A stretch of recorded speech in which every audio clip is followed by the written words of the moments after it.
दोस्तों आइए, अभी तक हमने केमिस्ट्री में पिछले दिन जो पढ़ा था, केमिस्ट्री में पिछले लेक्चर में हमने विद्युत चुम्बकीय तरंगों का स्पेक्ट्रम पढ़ा था। स्पेक्ट्रम पढ़ने के बाद हमने उनके फ्रीक्वेंसी यानी आवृत्ति और तरंग दैर्ध्य पर और तरंग संख्या पर आधारित प्रश्न किए थे। आज हम आगे उसी के चल रहे हैं। अगर एक रिकैप कर लें, हम लोग पढ़ क्या रहे हैं। चैप्टर पढ़ रहे हैं परमाणु संरचना, और परमाणु संरचना में हम ये अभी तक पढ़ते आए हैं कि परमाणु कैसे कैसे परमाणु के बारे में लोगों ने सोचा कि परमाणु यानी पदार्थ का जो सबसे छोटा कण है वो कैसा होता होगा। इसके बारे में लोगों ने कैसे सोचा। सबसे पहले ऋषि कणाद आए, फिर थियोपरेटस और डेमोक्रेट्स, उसके बाद डाल्टन आए, डाल्टन के बाद जे थॉमसन आए, जे थॉमसन के बाद आए मिस्टर रदरफोर्ड, रदरफोर्ड के बाद आए मिस्टर बोर, और मिस्टर बोर के मॉडल में जो कमियां थी उनको सुधार करने के लिए मिस्टर प्लांक आए। बोर के मॉडल की कमियों को दूर करने के लिए मिस्टर प्लांक आए। अब हम बोर के मॉडल की कमियों को दूर करने से पहले, प्लांक की थ्योरी पढ़ने से पहले कुछ बातों को पढ़ रहे हैं। ध्यान से देखिए क्या पढ़ रहे हैं कि ये जो प्रकाश है ये क्या है। ये प्रकाश एक तरंग है। उस समय लोगों ने कैसे इस चीज को समझा, कैसे कैसे ये बातें लोगों को समझ में आई। मैंने बताया मैक्सवेल और यंग ने ये साबित किया, ये जो प्रकाश है या हमारे शरीर से जो ऊष्मा निकल रही है ये विद्युत चुम्बकीय ऊर्जा है और ये तरंगों के रूप में चलती है। मैंने वो भी आपसे डिस्कस कर लिया है। अब आगे बढ़ने का वक्त आ गया है। अब देखिए ध्यान से, कुछ लोगों ने अब ये बोल दिया है कि ये प्रकाश और ऊष्मा क्या है, विद्युत चुम्बकीय ऊर्जा तरंग है। ये विद्युत चुम्बकीय ऊर्जा तरंग है, यानी ये सब। और विद्युत चुम्बकीय ऊर्जा तरंग आपको पढ़ा चुके हैं, 7 टाइप के हैं। कल मैंने आपसे डिस्कस किया था। ये सातों को माना गया है कि ये सातों क्या है, जरा ध्यान से देखिएगा। ये सातों को हमने माना है कि ये विद्युत चुम्बकीय तरंग हैं। ये सातों ही, जैसे कल आपने पढ़ा था ये, ठीक है, यही है विद्युत चुम्बकीय तरंग। 7 टाइप के हैं और सातों तरंगों के रूप में चलते हैं। इनमें एक तरंग ना हो कि 2 तरंगे, विद्युत और चुंबक की तरंग 2 तरंगे हैं। ये बातें चल ही रही थी। एक नया रिवॉल्यूशन, एक नया क्रांतिकारी विचार लोगों के सामने प्रस्तुत हुआ। वो क्या है, जरा ध्यान से पढ़िएगा अब आज का लेक्चर। अभी तक ये माना जाता है ये सातों किरणें, जिसमें कि दृश्य प्रकाश जो लाइट आ रही है, ऊष्मा किरणें, एक्स किरणें, ये सब तरंगों के रूप में एक जगह से दूसरे जगह जाती हैं, ऐसा माना जा रहा है। तो अभी तक प्रकाश को तरंग माना जा रहा है, ऊष्मा को भी तरंग माना जा रहा है, रेडियो तरंगे हैं ऐसा लोग बोल रहे हैं। ये रेडियो तरंगे तरंगों के रूप में चलती हैं। रेडियो ऊर्जा, विद्युत चुम्बकीय ऊर्जा, रेडियो जो है ये तरंग के रूप में आगे बढ़ती है, ऐसा माना जा रहा है। लेकिन अचानक से कुछ अब नया होने वाला है। देखिए क्या, जैसे ध्यान सुनिए, उस समय एक रिसर्च चल रहा था। उसमें रिसर्च क्या चल रहा था, लोग तारों का टेम्परेचर बताने की कोशिश कर रहे थे। जो आकाश गंगा में जो तारे हैं उनका टेम्परेचर, जैसे ये तारा देखो येलो कलर का है, ये तारा ब्लू कलर का है, ये तारा रेड कलर का है, तो लोग इनका कलर देख के टेम्परेचर बताना चाह रहे थे। ऐसा कुछ लोगों के मन में आ रहा था। तो अब टेम्परेचर कैसे बताएंगे, ये बताने के लिए लोगों ने कृष्णिका एक शब्द का इजाद किया। कृष्णिका किसे कहते हैं, इसकी चर्चा चल रही थी उस समय। तो आपको ज्यादा नहीं जानना है ये सब, आइए संक्षेप में, शॉर्ट में चीजों को समझते हैं। तो तारों का टेम्परेचर कलर देख के कैसे पता चलेगा। वैसे मैं आपको बता दूं, आप क्लास 12th में ये पढ़ेंगे कि जो नीले तारे होते हैं, याद रखिएगा, उनका टेम्परेचर सबसे ज्यादा होता है। उससे कम सफेद वाले तारे का टेम्परेचर होता है, उससे कम येलो वाले का होता है, उससे कम, सबसे कम होता है जो, याद रखिएगा, वो जो होता है रेड वाले का। याद रखिएगा, इसका टेम्परेचर रेड वालों का जो होता है सबसे कम होता है। रेड वाले से ज्यादा येलो, येलो से ज्यादा ब्लू, ब्लू से ज्यादा sorry red, then yellow, then white, then blue. तो ऐसा कुछ होता है, ये बात आप याद रखिएगा, बस एक्स्ट्रा जानकारी के लिए याद रखिए, आपको लिखना नहीं है। लिखने वाला मटेरियल बहुत छोटे में मैं भेजूंगा आपको, तो आप नोट्स के लिए तैयार रहिएगा। आइए, बात चल रही थी उसमें कृष्णिका क्या है, ध्यान सुनिएगा। कृष्णिका यानी ब्लैक बॉडी। अब कई लोग सोच रहे होंगे ब्लैक बॉडी माने काले रंग की बॉडी। भैया, कृष्णिका का काले रंग की बॉडी से कोई लेना देना नहीं है। काले रंग का बॉडी को कृष्णिका कहा जाए या ब्लैक बॉडी ब्लैक कलर की हो, ऐसा जरूरी नहीं है। ब्लैक बॉडी एक नई बात है, नया ऐसा ऑब्जेक्ट को ब्लैक बॉडी कहा गया है। ध्यान सुनिए, उस समय ऐसी वस्तु जिस पर आने वाली सभी तरंग दैर्ध्यों की विद्युत चुंबकीय ऊर्जा को वह पूरी तरह सोख ले अपने अंदर, और उनका ना तो अपने से परावर्तन करे, ना अपने से पार जाने दे। ना परावर्तन करे, ना पारगमन करे। परावर्तन का मतलब रिफ्लेक्शन और पारगमन का मतलब ट्रांसमिशन। और साथ में ही कृष्णिका का ये भी खूबी होता है, ये केवल ना केवल ऊर्जा का अवशोषण करता है, या उसी ये कृष्णिका सभी तरंग दैर्ध्यों का उत्सर्जन भी करता रहता है। ऊर्जा का अवशोषण भी, सभी तरह की तरंग दैर्ध्य जितने भी आएंगे सब खा लेगा, सब तरंग दैर्ध्यों को ये खा लेगा, और किसी का परावर्तन नहीं करेगा। मतलब जैसे आप चिकनी सतहों पर लाइट डालिए तो कुछ ही हिस्सा वो सोखती है, बाकी परावर्तित कर देती है। ज्यादातर हिस्सा चिकनी सतहें, दर्पण आप डालिए लाइट तो कुछ ही हिस्सा सोखता है, 10% या 5%, बाकी क्या कर देता है, परावर्तित। जबकि कृष्णिका की खूबी क्या होती है, ये लाइट जितना भी जो भी डालो सब खा लेगा, कुछ वापस नहीं करेगा। और ये ना तो कुछ वापस करेगा, ना दूसरी पार भेजेगा। कृष्णिका परावर्तन नहीं करेगा, ना दूसरे पार भेजेगा, सब अपने अंदर ही समेट लेगा। बेटा देख, 3 चीजें होती हैं। जैसे एक बॉडी है, मान लीजिए एनर्जी आई 100 जूल, 100 में से अंदर 80 ले लिया, अंदर 80 रख लिया, बचा कितना, 20। 20 में से 5 इधर लौटा दिया और 10 आगे भेज दिया। तो जो ये गया है ये कहलाता है पारगमन, जो अंदर है वो अवशोषण, और ये क्या है, परावर्तन। और ये जो टोटल आया था वो क्या था, आपतन। आपतित, पारगमित, अवशोषित, परावर्तित। समझ में आ गया? तो ठीक है, इतनी बातों को, अच्छे शब्दों को समझना भी चाहिए ना। तो कृष्णिका कैसी बॉडी को कहते हैं, ऐसी वस्तु जिस पर आ रही सभी तरंगदैर्ध्यों को पूरी तरह अपने अंदर क्या कर लेती है, अवशोषित कर लेती है। और यही नहीं, बल्कि वो सभी तरंगदैर्ध्यों का उत्सर्जन भी करती है। क्लास 12th में आप कृष्णिका के बारे में थोड़ा सा और पढ़ेंगे।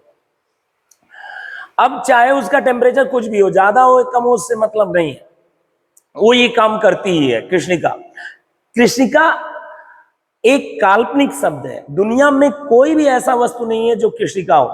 ये भी बात आप समझ में आनी चाहिए, क्योंकि कोई भी बॉडी ऐसी नहीं होती कि जो पूरी तरह एनर्जी को सोख ले, कुछ भी ना लौटाए। ऐसी दुनिया में कोई बॉडी नहीं है। कृष्णिका एक पूर्ण अवशोषक होती है, बेस्ट एब्जॉर्बर, और पूर्ण उत्सर्जक भी होती है। उत्सर्जक का मतलब होता है अपने अंदर से निकालना बेटा, अपने अंदर से उत्सर्जित करना। ये नहीं कि आया उसको लौटाया, नहीं, पहले सोख ले फिर अपने अंदर से निकालने को उत्सर्जन कहते हैं। जैसे मैंने पानी पी लिया, अब पानी पेट में से जब मैं निकालूंगा उसे उत्सर्जन कहते हैं। जैसे वोमिटिंग करना है ऐसे समझ लो। हाँ, परावर्तन का मतलब होता है आया बाहर से ही लौटा दिया, वो परावर्तन है। ठीक है, तो कृष्णिका कैसी बॉडी को कहते हैं, ऐसी बॉडी जो अपने ऊपर आने वाली सभी ऊर्जा को अवशोषित कर ले, ना पार जाने दे, ना लौटाए। हाँ, क्या कर सकती है ये, अपने अंदर सोखने के बाद उत्सर्जन करती है। सोखने के बाद क्या, पहले से ही करती रहती है, हमेशा उत्सर्जित करती रहती है। ये भी जान के रखिए, सोखा नहीं है तब भी पहले से ही उत्सर्जित करती रहती है, और सब कुछ ले भी सकती है और उत्सर्जित भी करती रहती है। ठीक है, उत्सर्जित माने अंदर से, उत्सर्जित का मतलब अंदर से निकालती रहती है ऊर्जा, और आने वाली को सारी उसको लेती भी रहती है और अंदर से निकालती भी रहती है। मतलब उसको बाहर से आने वाली को खाती भी रहती है, और ना आए कोई बात नहीं, निकालती भी रहती है। अगर इसमें टेम्परेचर उसका कम हो रहा है, इस दशा में तापमान कम हो रहा है, तो बाहर से ज्यादा लेगी और निकालेगी कम। और टेम्परेचर अगर कम है, अगर कम है तो बाहर से ज्यादा लेगी, निकालेगी कम। और टेम्परेचर अगर ज्यादा है इसका बॉडी का, तो क्या करेगी वो टेम्परेचर ज्यादा है तो निकालेगी ज्यादा, ऊर्जाओं को सबको लेगी, लेकिन कम कम मात्रा में लेगी सबको। चलिए अब ध्यान सुनिएगा। कृषिका एक पूर्ण अवशोषक और पूर्ण उत्सर्जक वस्तु है जो आदर्श रूप है। आदर्श का मतलब काल्पनिक, ये 100% कोई चीज ऐसा हो ही नहीं सकता कृषिका, ऐसा वास्तव में संभव ही नहीं, दुनिया में कोई भी वस्तु कृषिका है ही नहीं। फिर भी लगभग उसके जैसे कुछ वस्तुएं हम मान लेते हैं कि वो कृषिका है, जैसे कार्बन ब्लैक जो ग्रेफाइट का काले रंग का होता है, और कार्बन ब्लैक जो कालिक होती है, आयरन की रॉड जो एकदम गर्म हो, एकदम लाल तब, तो वो कृष्णिका का काम करती है। सूर्य बहुत अच्छा उदाहरण है कृष्णिका का। अब कई लोग कहते हैं कृष्णिका का मतलब काले रंग का, नहीं, कृष्णिका काले रंग का हो ऐसा जरूरी नहीं है। वो तभी काला दिखता है जब उससे निकलने वाली अंदर से जो तरंग दैर्ध्य है वो दृश्य प्रकाश के संगत, उसमें जो ऊर्जा है वो बहुत ही कम हो, तभी वो काली दिखती है। कृषिका तभी काली दिख सकती है जब उससे निकलने वाली जो ऊर्जा है अंदर से वो दृश्य प्रकाश में लाई ना करे। तो वो आप दिखेगी कैसे, वो आपके आंख पे आएगी नहीं कोई लाइट। तो याद रखिएगा, कृषिका काला हो ऐसा जरूरी नहीं है। जैसे सन कृषिका है, सारी ऊर्जा को सोख लेगा और सारी निकालता भी रहता है। तो लेकिन ये क्या ब्लैक है? नहीं, कार्बन ब्लैक है मानते हैं, लेकिन और भी तो है, आयरन रॉड एकदम लाल तब तो लोहा, देखिए जरा ऐसे ध्यान से, ये देखिए, ये लाल तब तो लोहा, ये क्या है? एक कृष्णिका का काम कर रहा है। ये सारी ऊर्जा को ले भी सकता है, सारी ऊर्जा को दे भी रहा है। अब बताइए, आगे बताइए। एक बार कृष्णिका ऐसी वस्तु को कहते हैं जो अपने ऊपर आने वाली सभी विद्युत चुंबकीय ऊर्जा को अवशोषित कर ले और साथ साथ सभी ऊर्जा को उत्सर्जित भी कर रहा हो। ठीक है, कृष्णिका एक आदर्श वस्तु है जो पूर्ण अवशोषक है और पूर्ण उत्सर्जक है। ये परावर्तक, बिल्कुल इसका परावर्तन 0 होता है। ठीक, ये वास्तव में ऐसा कोई भी वस्तु दुनिया में है ही नहीं। तो ये सब बातें कृष्णिका की चल ही रही थी। और कृष्णिका की बातें क्यों चल रही थी, इस कृष्णिका पढ़ा क्यों जा रहा था? तारों का टेम्परेचर चेक करने के लिए। अब कृष्णिका आपको पता हो गया ना, कृष्णिका क्या होता है? ठीक है, कृष्णिका के लिए जरा कृष्णिका को यहां और समझाया गया, आपको ध्यान से देख सकते हैं। जैसे ये साधारण वस्तु की बात करेंगे तो साधारण वस्तु, लाइट इस पे एनर्जी आती है, कुछ परावर्तित कर देती है तभी तो दिखाई देती है, और कुछ पारगमित कर देती है, ये साधारण वस्तु का काम है। लेकिन जो कृष्णिका होता है वो सारा ही ले लेता है, कुछ भी ना इधर भेजेगा और ना लौटाएगा, कोई परावर्तन नहीं। अब बात करते हैं, ध्यान सुनिएगा मेरी बात। उस समय जब कृष्णिका समझ में आ गया ना, कृष्णिका से रिलेटेड उस समय एक ग्राफ बनाया गया था। कृष्णिका कोई बॉडी को मानकर, जैसे इसको, लोहे के गर्म रॉड को, या सन के लिए जो है कृष्णिका, सन को कृष्णिका मानकर कृष्णिका के तीव्रता, कृष्णिका से उत्सर्जित, कृष्णिका के अंदर से निकलने वाले विद्युत चुंबकीय ऊर्जा जो निकल रही है उसकी तीव्रता और तरंग दैर्ध्य के बीच उस समय ग्राफ बनाया गया था। और जो ग्राफ बिल्कुल ऐसा दिखता था, कृष्णिका विकिरण ग्राफ इसे कहते हैं। तो सबसे पहले आज क्या लिखेंगे आप? कृष्णिका की परिभाषा, फिर कृष्णिका क्यों पढ़ा जा रहा था ये मैंने बता दिया, लिखना नहीं है। तारों का टेम्परेचर के लिए कृष्णिका टॉपिक आया था बताने के लिए। कृष्णिका किसे कहते हैं लोगों ने डिफाइन कर दिया, परिभाषा हो गई। कृष्णिका के लिए उस समय क्या बनाया गया? किसी कृष्णिका के लिए, जैसे आयरन रॉड के लिए, सूर्य के लिए, उससे निकलने वाली ऊर्जा, कृष्णिका से जो विकिरण ऊर्जा निकल रही है, उसके तीव्रता और तरंग दैर्घ्य के बीच ग्राफ बनाया गया। ग्राफ जब प्रयोग से देखा गया, दो ग्राफ बनाए गए बेटा। एक ग्राफ प्रयोग से ये काला वाला मिला। प्रयोग से कौन मिला?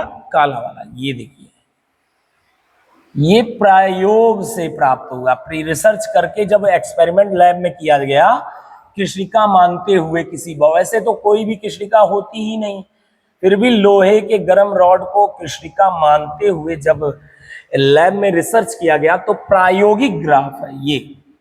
और जब प्रायोगिक ग्राफ बना लिया गया, अब लोगों ने कहा चलो इस ग्राफ को मिस्टर मैक्सवेल और हाइगेंस, ये सब लोग यंग, जिन्होंने विद्युत चुंबकीय ऊर्जा को क्या माना था? अभी तक तरंग माना था। विद्युत चुंबकीय ऊर्जा को ये लोगों ने क्या माना था? तरंग। सातों विद्युत चुंबकीय ऊर्जाएं क्या है? तरंगों के रूप में चलती है ना, यही मैंने आपको बताया था। ये सातों को जो तरंग मान के बातें हो रही थी कि विद्युत चुंबकीय जो ऊर्जा है सातों के सातों तरंग है, तो ये जो वैज्ञानिक इन बातों को मानते थे उनको बुलाया गया, न्योता दिया गया कि आइए इस ग्राफ को, प्रायोगिक ग्राफ को समझाइए, कृष्णिका विकिरण के ग्राफ को समझाइए। तो उन्होंने तरंग माना जब विद्युत चुंबकीय ऊर्जा को, कृष्णिका से निकलने वाली ऊर्जा को, कृष्णिका से निकलने वाली विद्युत चुंबकीय ऊर्जा को, कृष्णिका से उत्सर्जित होने वाली विद्युत चुंबकीय ऊर्जा को जब उन्होंने तरंग माना, विद्युत चुंबकीय ऊर्जा को क्या माना? तरंग माना ही था उन्होंने। जब तरंग मान के इस ग्राफ को समझाने लगे तो नहीं समझा पाए, बल्कि उनके तरंग सिद्धांत के अनुसार ग्राफ थ्योरी के अकॉर्डिंग अगर तरंग माना जाए विद्युत चुंबकीय ऊर्जा को, तो ग्राफ कैसा होना चाहिए कृष्णिका का? थ्योरी के हिसाब से, प्रैक्टिकली नहीं, प्रैक्टिकल तो ये ग्राफ है, थ्योरी के हिसाब से, तरंग मानते हुए थ्योरी के हिसाब से ग्राफ कैसा होना चाहिए? ऐसा। अब लोगों के पैरों तले जमीन खिसकने लगी कि भैया ये क्या हो रहा है, ये क्या हो रहा है? विद्युत चुंबकीय ऊर्जा जो सात ऊर्जाएं हैं वो सातों तरंग के रूप में हम मान रहे हैं, ऐसा कौन सोच रहा है? हाइगेंस, यंग, मैक्सवेल, ये सब कह रहे थे कि भाई हम सातों को जब हम मान रहे हैं कि ये तरंग रूप में चलती हैं, और तब कृष्णिका का ग्राफ उन्होंने जो सॉल्व किया कॉपी पे, बहुत लंबा अच्छा खासा कैलकुलेशन किया, वो आपको जानने की जरूरत नहीं है, it is none of your business. उन्होंने ये देखा कि ये जो ग्राफ होना चाहिए तरंग के अनुसार थ्योरी से, वो ऐसा होना चाहिए, जबकि प्रायोगिक ग्राफ कैसा मिल रहा था बच्चों? ऐसा मिल रहा था कृष्णिका के लिए। अब लोगों को ये नहीं समझ में आ रहा है कि तरंग सिद्धांत में इसका मतलब कुछ प्रॉब्लम है, प्रायोगिक ग्राफ जैसा ग्राफ क्यों नहीं बन रहा है? भाई थ्योरी और प्रैक्टिकल दोनों से सेम ग्राफ मिलना चाहिए। तो उन लोगों ने प्रकाश को क्या माना था? विद्युत चुंबकीय ऊर्जा को तरंग। तरंग मानने से, थ्योरी से उन्होंने जब कॉपी पे सॉल्व किया, ग्राफ बनाया, तो ग्राफ ऐसा बना। प्रयोग से जब कृष्णिका का ग्राफ देखा तो तीव्रता और तरंग दैर्घ्य का ऐसा बना। अब वहीं पे उनको लगा, यानी ये मान रहे हैं कि सातों गामा, एक्स, पराबैंगनी, ये सातों रेडियो तक, ये सातों ऊर्जाएं तरंग के रूप में चलती हैं, इसमें कहीं ना कहीं कुछ प्रॉब्लम है। ऐसा उनके मन में डर पैदा हो गया या उनका विश्वास हिलने लगा। अब आगे चलिए, कृष्णिका द्वारा उत्सर्जित, कृष्णिका से निकलने वाली विद्युत चुंबकीय ऊर्जा विकिरण के ग्राफ को या विकिरण को तरंग मानकर, कृष्णिका द्वारा उत्सर्जित विकिरण ऊर्जा को तरंग मानकर कृष्णिका के विकिरण ग्राफ को समझाया नहीं जा सका। तो आगे चलो, अर्थात विद्युत चुंबकीय ऊर्जा जो कृष्णिका से निकल रही है वो तरंगे नहीं, कुछ और रूप में हो सकती है, ऐसा उनके मन में अब डर पैदा होने लगा। ऐसा एक और प्रयोग में भी ऐसा हुआ। उस प्रयोग का नाम था बच्चों, बहुत इंपॉर्टेंट एक्सपेरिमेंट है वो, जिसमें भी यही बात नजर निखर के आई कि जो विद्युत चुंबकीय ऊर्जा है, यानी प्रकाश, ऊष्मा, यक्स, गामा, ये सातों तरंग रूप में अगर मान रहे थे तो इस घटना को नहीं समझा पा रहे। एक क्या कम था? एक और घटना ऐसी मिल गई जिस घटना को समझाने में प्रकाश यानी उष्मा यानी रेडियो तरंगे या विद्युत चुंबकीय ऊर्जा को तरंग मानकर जब हम कृष्णिका के ग्राफ को समझाने पे आए, नहीं समझा पाए ये काला वाला क्यों मिल रहा है। प्रकाश विद्युत प्रभाव वाली घटना को भी नहीं समझा पाए। प्रकाश विद्युत प्रभाव क्लास 12th में पूरा एक चैप्टर है, हालांकि मैं भी आपको पढ़ाऊंगा। इस प्रयोग को वो लोग तरंग मान के नहीं समझा पाए। अभी बताते हैं क्यों नहीं समझा पाए, ये तो बताऊंगा मैं आपको, बट ये ग्राफ ज्यादा कृष्णिका वाला आपको नहीं बताना था मुझे। चलिए आइए अब काम की बात करते हैं आगे। तो यानी अभी तक का क्या चल रहा है सिनेरियो, विद्युत चुंबकीय ऊर्जा जो 7 टाइप की है वो लोग मान रहे थे कि तरंग रूप में चलती हैं सातों के सातों, लेकिन कृष्णिका के ग्राफ को वो लोग तरंग मान के नहीं समझा पा रहे हैं। तरंग मान रहे तो ऐसा ग्राफ मिलने लगा, मिलना ऐसे चाहिए प्रयोग में, प्रयोग से मिला लैब में। दूसरा प्रॉब्लम, एक और प्रयोग मिल गया फोटो इलेक्ट्रिक इफेक्ट, प्रकाश विद्युत प्रभाव, इसमें भी वो लोग नहीं समझा पाए। इस घटना को भी वो प्रकाश को यानी सातों विद्युत चुंबकीय तरंग के लेकर सातों विद्युत चुंबकीय तरंगों को वो क्या मानकर तरंग मानकर नहीं समझा पाए। तो मतलब अब लोगों को और ज्यादा ये होने लगा कि भैया प्रकाश कुछ और हो सकता है, यानी तरंग रूप में नहीं हो सकता है कुछ रूप और रूप में रहता हो। अब यहीं से लोगों के मन में दूसरे विचार के लिए अब जगह बनने लगी मन में कि हो ना हो प्रकाश जो विद्युत चुंबकीय ऊर्जाएं सातों हैं वो तरंग ना रूप में होकर कुछ और रूप में होती हो, ऐसा मन में आने लगा। लेकिन अब आगे देखते जाइएगा। अब आते हैं प्रकाश विद्युत प्रभाव। तो सबसे पहले आज नोट्स में आप कृष्णिका की परिभाषा लिखेंगे, कृष्णिका की परिभाषा। अच्छा एक चीज और, इस वाले ग्राफ को जो किसके अनुसार बनाया गया था, विद्युत चुंबकीय ऊर्जाओं को तरंग मानकर कृष्णिका से निकलने वाली ऊर्जा का जब ग्राफ बनाया गया, क्या मानकर, विद्युत चुंबकीय ऊर्जा को तरंग मानकर थ्योरी से, तो जो ये ग्राफ था इसे कहते हैं पराबैंगनी प्रलय, अल्ट्रावायलेट कैटास्ट्रॉफी भी कहते हैं, बस ऐसे ही जान लीजिए। ठीक, तो सबसे पहले कृष्णिका की परिभाषा। कृष्णिका की परिभाषा लिखने के बाद आपको लिखना है कृष्णिका विकिरण का ग्राफ ऐसा था, तरंग के अनुसार अगर माना जाए तो कृष्णिका से उत्सर्जित विकिरण ऊर्जा को तरंग माना जाए तो वो ऐसा ग्राफ होना चाहिए, किसके किसके बीच, तीव्रता और तरंग दैर्घ्य के बीच। जबकि प्रयोग में ऐसा ग्राफ मिला तो ये कॉन्ट्राडिक्शन हो रहा है, तो लोगों ने विद्युत चुंबकीय ऊर्जा को तरंग मानने से हिचकने लगे। अभी तक तरंग ही माना जाता था, मतलब प्रकाश, बहुत अजीब बात चल रही है, ध्यान सुनिएगा, बड़ी गजब बात चल रही है। ये सारी बातें 1880 से 1920-30 तक ये सब बातें चली हैं। 40 साल में बहुत ज्यादा चेंजेस आए हैं। प्रकाश को पहले लोगों ने क्या माना, तरंग मान के चल रहे थे। अब तरंग से लोगों का मन जो है हिचक रहा है कि भैया ये प्रकाश या पराबैंगनी किरणें ये सब तरंग रूप में नहीं चलती होंगी, ऐसा लोग सोच रहे हैं कि कुछ ना कुछ गड़बड़ है। और ऐसा केवल कृष्णिका वाले ग्राफ में प्रॉब्लम नहीं आई, प्रकाश विद्युत प्रभाव जो ये वाली घटना है इसमें भी उनको नजर आई, इसमें भी वो नहीं समझा पाए। क्या मानकर, विद्युत चुंबकीय ऊर्जा को क्या मानकर, तरंग मानकर इस घटना को नहीं समझा पाए। अब ये पहले बताओ ये प्रभाव क्या है, ये है क्या, आओ पढ़ो। ये आपको कॉपी में नोट्स बनाना है, हेडिंग डाल दीजिएगा ये। अब नोट्स बढ़िया से बनाइएगा। इसमें क्या है, एक बैटरी लिया गया है, ध्यान से देखिए, बड़ा सिंपल एक्सपेरिमेंट है, इसमें ज्यादा कुछ हार्ड है नहीं। बैटरी का ये प्लस टर्मिनल है, ये माइनस टर्मिनल है। आप जानते हैं बैटरी में जैसे ही बैटरी से मैंने क्या किया, ये 2 प्लेट लगाया है। ये वाला प्लेट क्या कहलाता है, एनोड, जो प्लस वाले से कनेक्टेड है, एनोड। और ये वाला प्लेट क्या कहलाता है, कैथोड, जो माइनस वाले से कनेक्टेड है। अब क्या किया गया भैया, अंदर इसके अंदर क्या था भैया, इसके अंदर से हमने गैस निकाल दिया, इसके अंदर से हमने क्या कर दिया, गैस निकाल दिया, वैक्यूम है। चलिए अब क्या किया गया, इस प्लेट पर ये ग्लास है, ये ग्लास का बेलनाकार ऐसे एक बॉक्स है, ठीक है, पारदर्शी ग्लास, ट्रांसपेरेंट है। इसमें यहां से कौन सी किरणें डाली गई, बताइए यहां से कौन सी किरणें डाली गई? पराबैंगनी किरणें। कौन सी किरणें बच्चों? पराबैंगनी किरणें, जो विद्युत चुम्बकीय ऊर्जा है। पराबैंगनी किरणें कौन सी ऊर्जा है? विद्युत चुम्बकीय ऊर्जा है।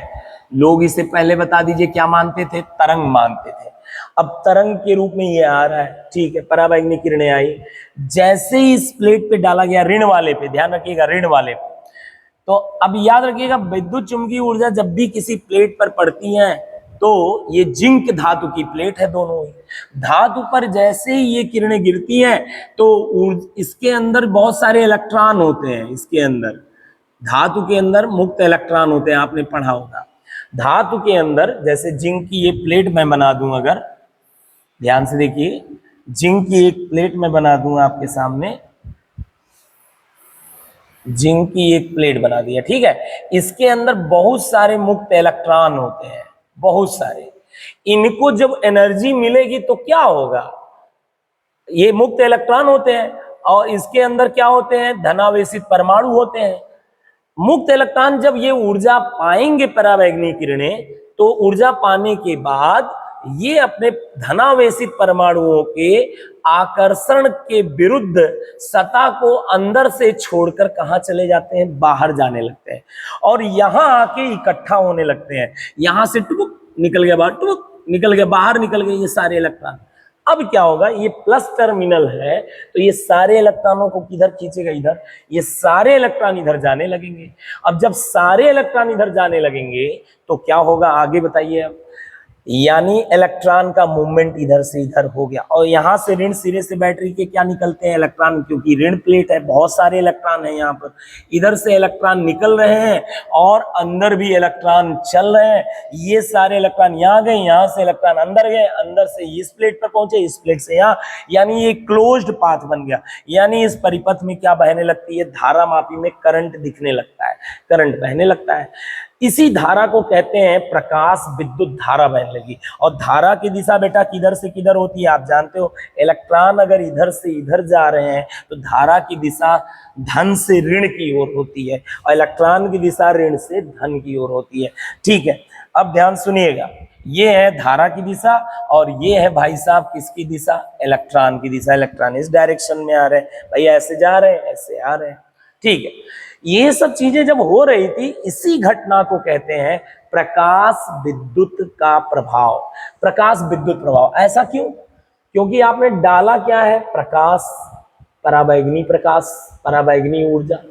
उससे क्या पैदा हो गई? विद्युत बहने लगा। क्यों बहने लगा? इस प्लेट में मुक्त इलेक्ट्रॉन होते हैं, ये आई, मुक्त इलेक्ट्रॉन बाहर निकल गए, एक्साइट होकर, उत्तेजित होकर, अपने धनावेशित परमाणु का साथ छोड़कर सतह से बाहर निकल गए। इलेक्ट्रॉन क्या हो गए? सतह से बाहर।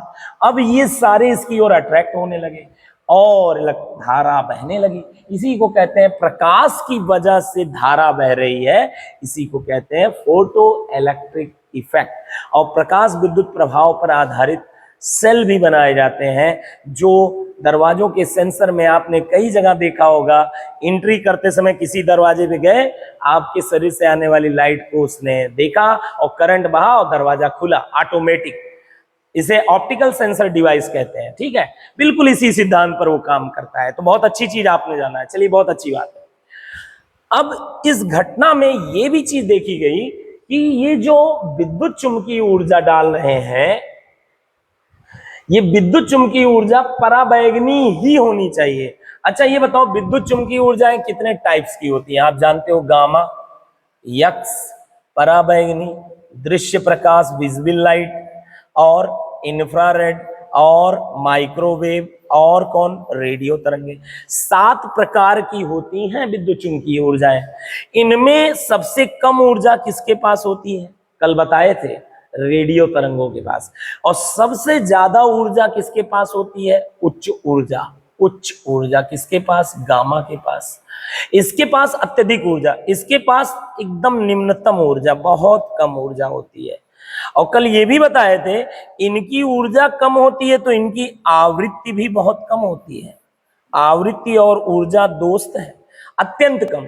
और इनकी उच्च ऊर्जा है तो इनकी आवृत्ति भी अधिकतम होती है, बहुत ज्यादा उच्च। यहां पर कौन सी ऊर्जा इनमें से डाली गई, बताइए कौन सी ऊर्जा? पराबैंगनी। कौन सी ऊर्जा डाली गई? पराबैंगनी, जो अपर रीजन में आता है, उच्च ऊर्जा में आता है, उच्च आवृत्ति में। ठीक है, तो यहां पर पराबैंगनी ऊर्जा डाली गई थी। जब इस प्रयोग को किया जा रहा था तो इसमें पराबैंगनी के जगह जब कौन सा प्रकाश डाला गया? दृश्य प्रकाश, जो कि ऊर्जा में इससे क्या है? कम। जब इसको डाला गया तो क्या पाया गया? दृश्य प्रकाश जब डाला गया, या ये वाला डाला गया, या ये वाला डाला गया, या ये वाला डाला गया, तो कोई भी इलेक्ट्रॉन बाहर नहीं निकल पाए और इसीलिए कोई धारा ही नहीं बहा। यानी कम से कम जिंक प्लेट के लिए कितनी सी ज्यादा ऊर्जा चाहिए? पराबैंगनी या उससे ज्यादा ऊर्जा वाली विकिरण डालने पर ही धारा बह रही थी। यानी जिंक धातु की प्लेट पर एक निश्चित आवृत्ति वाली ऊर्जा या उससे ज्यादा ऊर्जा वाली, जिंक धातु की प्लेट पर उच्च आवृत्ति वाली, एक निश्चित उच्च आवृत्ति वाली पराबैंगनी किरणें या उससे ज्यादा ऊर्जा वाली विद्युत चुंबकीय तरंगें डालने पर उसकी सतह से इलेक्ट्रॉन निकलते हैं और इस परिपथ में क्या बहने लगती है? धारा। इसी घटना को नाम दिया गया प्रकाश विद्युत प्रभाव। जरा पढ़िए प्रकाश विद्युत प्रभाव की यहां परिभाषा लिखी हुई है बच्चों, पढ़िए। जब किसी धातु की प्लेट पर, फिलहाल यहां जिंक की प्लेट है, क्या हम डालते हैं? एक विशिष्ट आवृत्ति, एक विशिष्ट उच्च आवृत्ति, एक विशिष्ट आवृत्ति के विकिरण, जैसे पराबैंगनी, एक्स, गामा, ये गिरती हैं। जब किसी धातु की प्लेट पर एक विशिष्ट तरंगदैर्घ्य या आवृत्ति के, विशिष्ट आवृत्ति के या उससे ज्यादा आवृत्ति वाली विकिरण, जैसे पराबैंगनी, एक्स किरण, गामा किरणें, जिंक के लिए तो यही सब काम आएंगे, गिरते हैं, तो उस सतह से इलेक्ट्रॉन क्या होते हैं? उत्सर्जित होते हैं। इसी घटना को प्रकाश विद्युत प्रभाव कहते हैं। बात समझ में आ गया होगा। प्रकाश विद्युत प्रभाव मुझे लगता है आपको पूरी तरह समझ में आ गया है। तो डायग्राम आप बनाइएगा, प्रकाश विद्युत प्रभाव की परिभाषा लिखिएगा। अब लोगों से बुलाया गया, चलो भाई आओ, मैक्सवेल दोबारा आओ, आइए, यंग दोबारा आइए, हाइगेंस दोबारा आइए।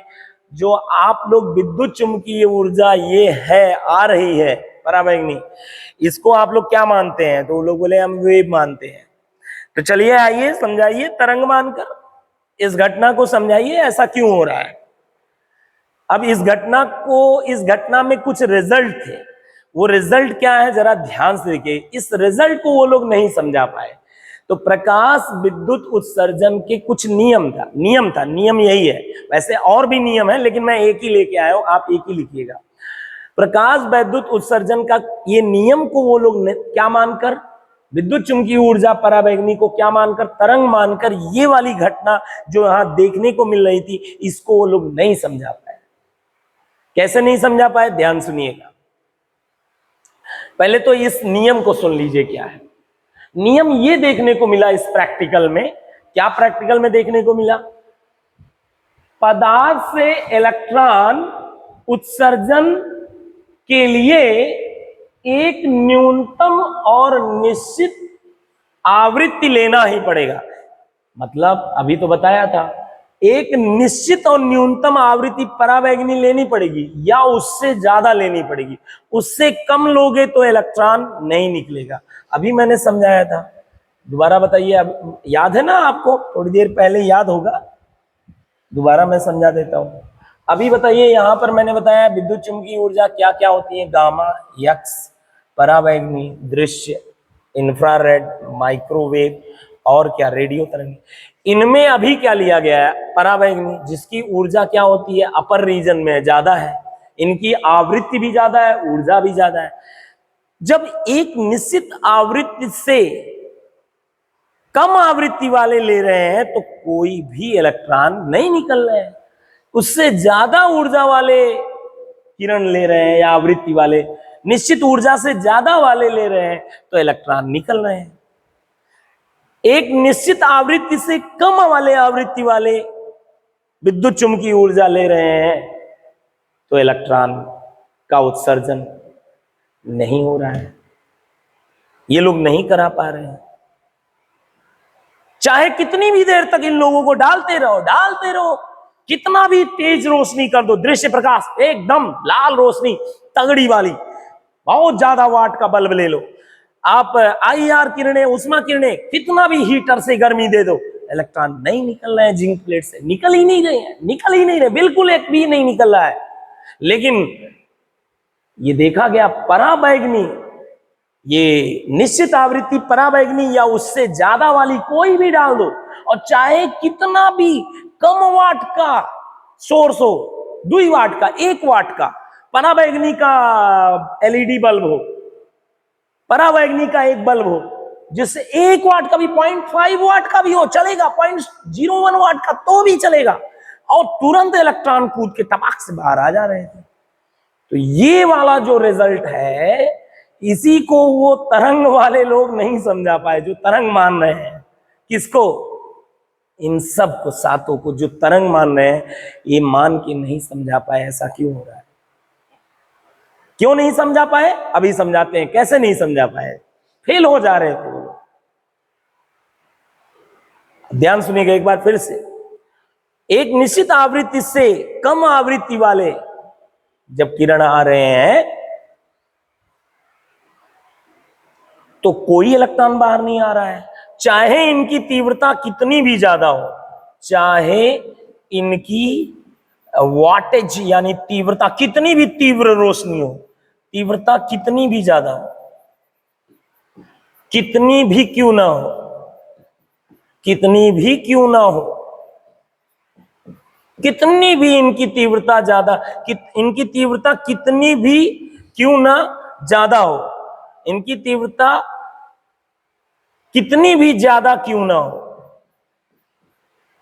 इनसे इलेक्ट्रॉन, इनकी औकात नहीं है, नहीं निकाल पा रहे हैं। चाहे कितना भी तेज लाइट हो, एकदम रेड लाइट, वायलेट लाइट, दृश्य में तो 7 लाइट्स होते हैं, पराबैंगनी और रक्त लाल लीजिए, उष्मा किरण, हीटर से, हीटर गर्म कर दीजिए, कॉइल से, किसी भी चीज से, कितना भी डाल दो, इलेक्ट्रॉन नहीं निकल रहे थे। चाहे कितनी भी वाट का ले लो, लेकिन इनको डालते ही जिंक की प्लेट पर इलेक्ट्रॉन निकलने लग रहे थे। चाहे इनकी तीव्रता, ये सक्सेसफुल थे, चाहे इनकी वाटेज क्या हो, तीव्रता, ऊर्जा क्या हो, तीव्रता क्या हो, कितनी भी क्या हो, कम क्यों ना हो, ये कम कितना भी हो, कम क्यों ना हो, कितनी भी कम हो, ये कितनी भी वाट कम हो, तीव्रता कितनी भी कम हो, रोशनी बहुत कमजोर हो इनकी भी, हालांकि ये हमारी आंखों को दिखाई नहीं देते, ना ये दिखाई देते, यही दिखाई देते, इनकी तीव्रता का मतलब वाट कम यूज हो रहा है, बहुत कम पावर दे रहे हैं बल्ब को, तब भी इलेक्ट्रॉन निकल जा रहे थे, कितनी भी कम। अब इसी चीज को जो है, जब सातों को, मतलब पराबैंगनी को हम तरंग मान रहे थे तो नहीं समझा पाए। क्यों? तो पहले एक बार परिणाम एक बार फिर से पढ़ लीजिए। लेलार्ड और मिल्कन ने यह देखा कि पदार्थ से इलेक्ट्रॉन निकलने के लिए जो आने वाला पराबैंगनी प्रकाश या जो प्रकाश है, उसकी एक न्यूनतम निश्चित आवृत्ति होती है। हाँ भाई, निश्चित आवृत्ति, पराबैंगनी से कम लेना नहीं है, जिस पर उस पदार्थ से इलेक्ट्रॉन निकल पाएंगे।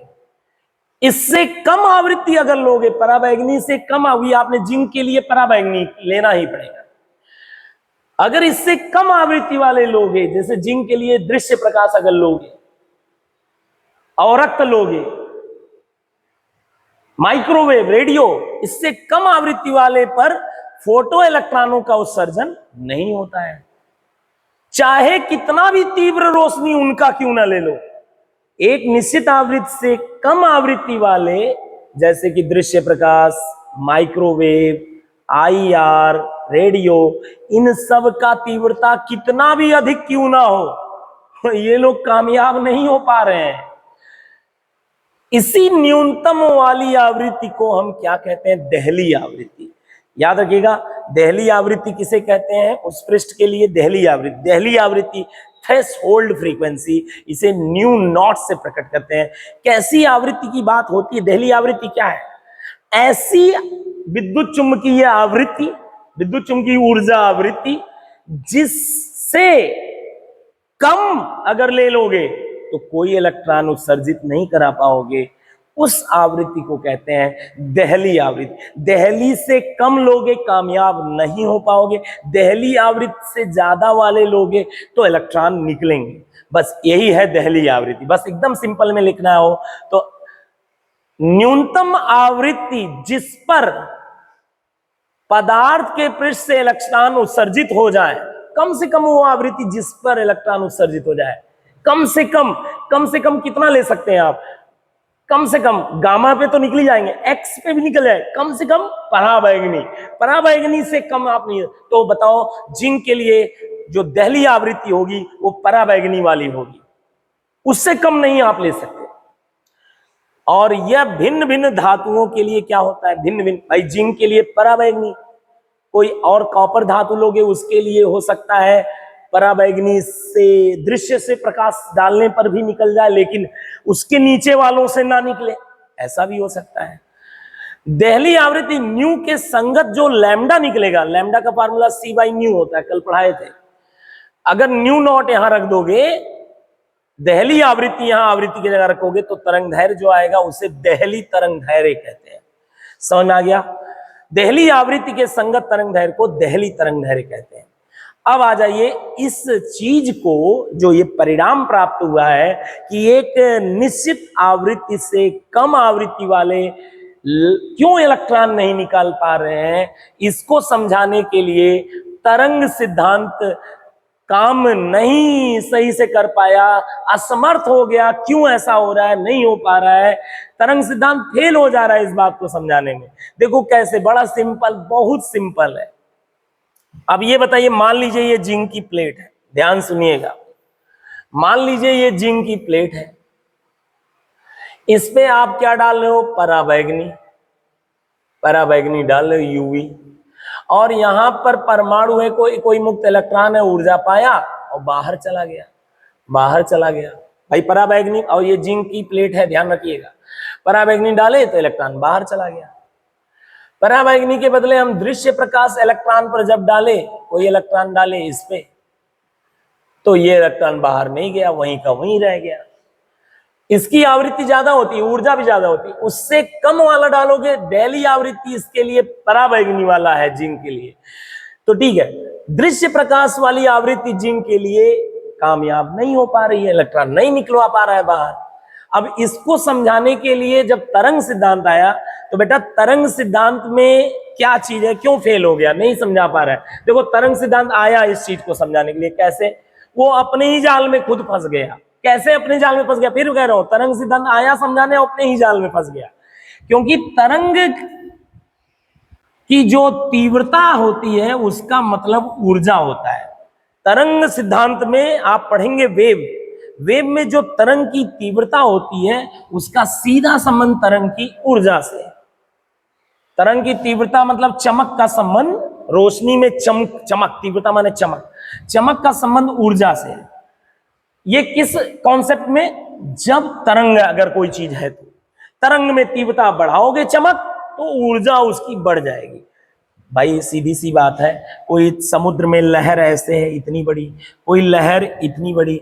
अब आप बताइए, दोनों लहरों को देख के बताइए, लहर जिसमें ज्यादा उठेगी इसकी चमक ज्यादा मानी जाएगी, इसकी ऊर्जा ज्यादा होगी। याद रखिएगा, इसकी ऊर्जा कम है, इस लहर की ऊर्जा क्या है? कम, बहुत कम ऊंची लहर है, इसकी तीव्रता भी कम है। तो तीव्रता का मतलब होता है सीधा ऊर्जा। तरंग में तीव्रता का मतलब क्या होता है? ऊर्जा। तरंग मानोगे तो तीव्रता इनडायरेक्टली ऊर्जा को बता रहा है। चलो अब ध्यान सुनो। तरंग सिद्धांत वाले जो थे तीन वैज्ञानिक, मैक्सवेल, यंग और हाइगेंस, ये सब लोग आए और कह रहे हैं कि अच्छा देखो, पराबैंगनी तरंगे हैं, ये तरंग आई तो तीव्रता कुछ है उसमें, तीव्रता हम डालते रहे, तीव्रता माने चमक, तो ऊर्जा मिलती रही, इलेक्ट्रॉन निकल गया। लेकिन जब दृश्य आया तरंगों के रूप में ऐसे, तो इलेक्ट्रॉन पर पड़ा, इलेक्ट्रॉन नहीं निकल रहा है, हो सकता है थोड़ी देर के लिए आपने डाला होगा, देर तक तीव्रता बढ़ाइए, रोशनी बढ़ाइए, रोशनी बढ़ाया गया, ऊर्जा बढ़ी, लेकिन फिर भी इलेक्ट्रॉन नहीं निकला। जबकि तरंग सिद्धांत के अनुसार तीव्रता बढ़ाने का मतलब क्या होता है बेटा, ऊर्जा बढ़ रही है, तो ऊर्जा पाएगा इलेक्ट्रॉन तो निकलना चाहिए, लेकिन निकल ही नहीं रहा था। कितना भी रोशनी बढ़ा दो, दृश्य प्रकाश की रोशनी कितना भी बढ़ा दो, कितना भी चमक बढ़ने से तरंग सिद्धांत के अनुसार ऊर्जा बढ़ेगी, ऊर्जा बढ़ेगी तो इलेक्ट्रॉन को तो ऊर्जा ज्यादा मिलेगी, तो निकलना चाहिए कायदे से, लेकिन ये तो निकल ही नहीं पा रहा है। अब यहीं पे सब लोगों का दिमाग डिस्टर्ब हो गया। तरंग की तीव्रता का अर्थ ऊर्जा से होने के कारण अगर हम चमक बढ़ाएंगे तो आपतित ऊर्जा भी क्या हो जाएगी, दृश्य प्रकाश की बढ़ जाएगी। हम मान लीजिए दृश्य प्रकाश डाल रहे हैं, तो तीव्रता बढ़ाए, चमक बढ़ाए तो ऊर्जा बढ़ जाएगी, तो इलेक्ट्रॉन की ऊर्जा बढ़ जाएगी, और तीव्रता बढ़ने से इलेक्ट्रॉन गतिज ऊर्जा बढ़ जाएगी, और तब जो है इलेक्ट्रॉन निकल जाना चाहिए। लेकिन प्रयोग में देखा गया कि इलेक्ट्रॉन अधिकतम ऊर्जा आपतित प्रकाश की तीव्रता पर निर्भर नहीं करती। इलेक्ट्रॉन जो है निकल ही नहीं रहा है, इलेक्ट्रॉन का उत्सर्जन हो ही नहीं रहा है। आप यहां पर लिख दीजिएगा, प्रायोगिक प्रेक्षणों के अनुसार इलेक्ट्रॉन की जो ऊर्जा है, जो इलेक्ट्रॉन की ऊर्जा है बाहर निकलने के लिए चाहिए, वो तीव्रता पर निर्भर ही नहीं कर रही है, कितना भी चमक बढ़ा रहे हैं। जबकि चमक बढ़ने के कारण तरंग सिद्धांत कहता है तीव्रता माने चमक, चमक बढ़ेगा तो ऊर्जा बढ़ेगी, तो इलेक्ट्रॉन कभी ना कभी तो निकलना चाहिए, चाहे 1 मिनट में चाहे 2 मिनट में। लेकिन तीव्रता कितना भी बढ़ा रहे थे, तीव्रता से इलेक्ट्रॉन की ऊर्जा का कोई लेना देना है ही नहीं। वही ये भी कह रहा है, इलेक्ट्रॉन की ऊर्जा तीव्रता पर निर्भर ही नहीं कर रही है, तीव्रता से कोई लेना देना है ही नहीं। कितना भी चमक बढ़ा लो, से कोई मतलब नहीं है। तो लेना देना किससे है, आवृत्ति से है। आवृत्ति परावैगनी वाली लोगे, चाहे कम से कम तीव्रता भी रहेगी, इलेक्ट्रॉन निकल जाएगा। लेकिन दृश्य प्रकाश की आवृत्ति चूंकि कम है, आवृत्ति कम है, तो ऊर्जा कितनी भी चमक बढ़ाते जाओ लेकिन नहीं निकल रहा है। तो इलेक्ट्रॉन की अगर बात करें बाहर निकलने के लिए, वो किस पर निर्भर कर रही है, सिर्फ आवृत्ति पर, वो तीव्रता पर, चमक पर निर्भर नहीं कर रही है, आने वाले प्रकाश के चमक पर निर्भर नहीं करे। तरंग सिद्धांत मानकर इसे समझाया नहीं जा सका। तरंग कहता था, तरंग सिद्धांत की भैया चमक बढ़ेगी तो ऊर्जा बढ़ेगी, यही मानता है। चमक बढ़ाया दृश्य प्रकाश का, ऊर्जा बढ़ी होगी आने वाली किरण की, लेकिन इलेक्ट्रॉन क्यों नहीं निकल रहा है? ऊर्जा बढ़ी तो इलेक्ट्रॉन कभी ना कभी 1 मिनट में, 2 मिनट में लगातार डालते रहो, निकलना ही चाहिए, नहीं निकल रहा है इलेक्ट्रॉन, जबकि निकलना चाहिए ना तरंग सिद्धांत के अनुसार। तरंग सिद्धांत के अनुसार चमक बढ़ाओगे तो आने वाली किरण की ऊर्जा बढ़ेगी, तो इलेक्ट्रॉन को ज्यादा ऊर्जा मिलेगी, इलेक्ट्रॉन जल्दी जल्दी तेज गति करेगा, बाहर निकल जाएगा। जबकि प्रयोग में ऐसा तो कुछ हो ही नहीं रहा है, इलेक्ट्रॉन बाहर नहीं निकल रहा है। तो इसलिए तरंग सिद्धांत को बहुत बड़ा गहरा धक्का लगा। हाँ, तरंग सिद्धांत ये भी देख के आश्चर्यचकित था कि परावैगनी जिसकी चमक बहुत कम थी, बहुत कम वाट का बल्ब है, तीव्रता बहुत कम है, बहुत कम, लेकिन आवृत्ति ज्यादा थी, ये निकाल दे रहा है इलेक्ट्रॉन। तीव्रता से इलेक्ट्रॉनों की ऊर्जा का कोई लेना देना नहीं है,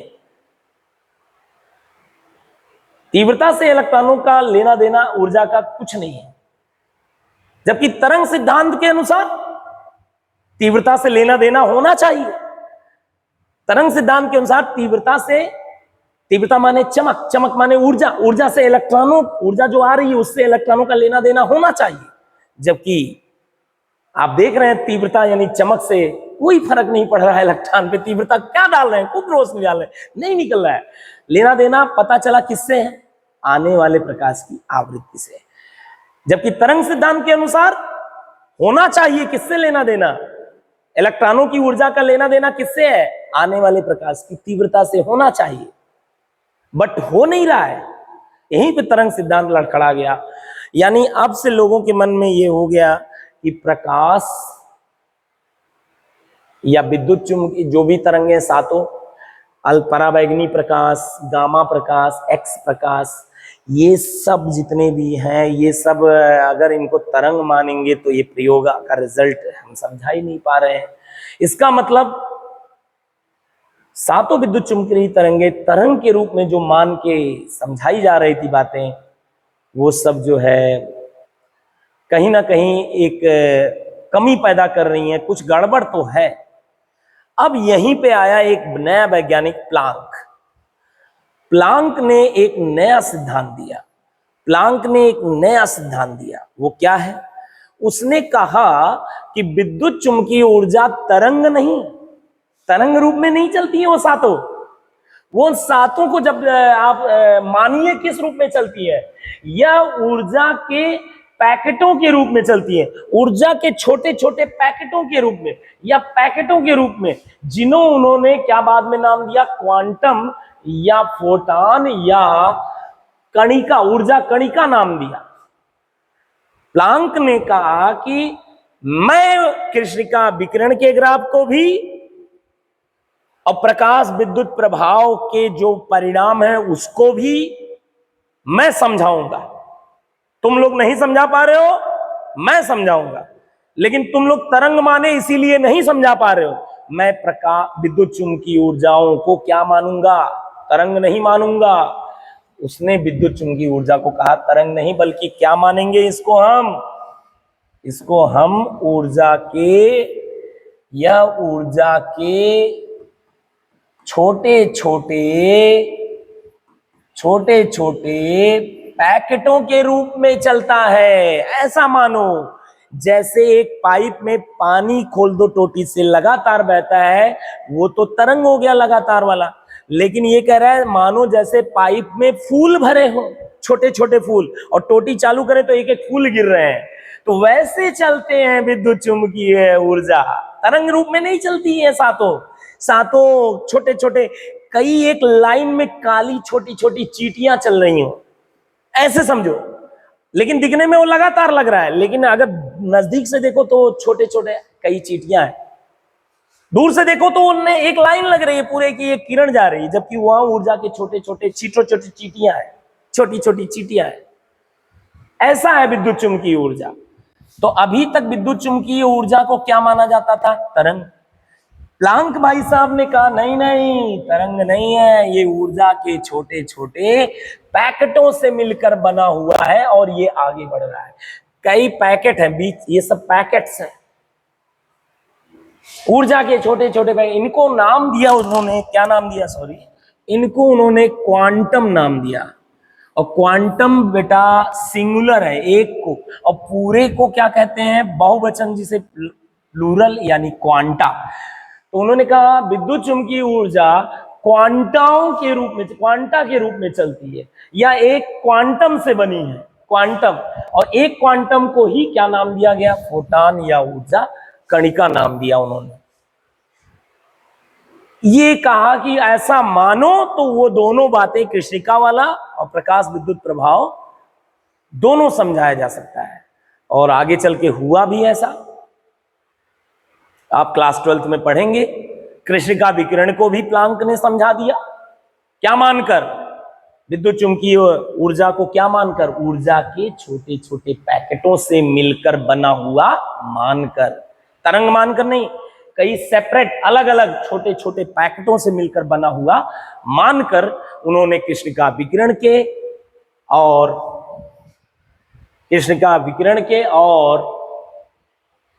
यहां कहीं लिखा होगा, प्लांक के सिद्धांत से प्लांक कृष्णिका से विभिन्न तापों पर निकलने वाली विकिरण के तीव्रता और तरंगदैर्घ्य वितरण की तीव्रता और तरंगदैर्घ्य के ग्राफ को वो व्याख्या कर सके। यही नहीं, प्लांक के इसी मॉडल से फोटो इलेक्ट्रिक इफेक्ट यानी प्रकाश विद्युत प्रभाव को भी आइंस्टीन पूरी तरह समझा पाए। आइंस्टीन यही प्लांक वाला नियम ले जाके वहां लगा दिए कि विद्युत चुम्बकीय ऊर्जा पैकेटों से मिलकर बना, और वो सिद्ध कर ले गए, उनको नोबेल प्राइज भी मिल गया। समझ में आया मेरी बात? तो भैया अब एक नया क्रांतिकारी रिवॉल्यूशन पैदा होने जा रहा है। प्लैंक का क्वांटम सिद्धांत यहां से हम बच्चों कल पढ़ेंगे और बहुत मजा आने वाला है। अभी बड़ी हलचल मची हुई है कि प्रकाश है क्या, ये प्रकाश या ऊष्मा है क्या, एक्स किरण है क्या, तो इसके बारे में आगे चर्चा कल करेंगे। चलिए आगे चलते हैं, अब कल पढ़ेंगे आगे, ठीक।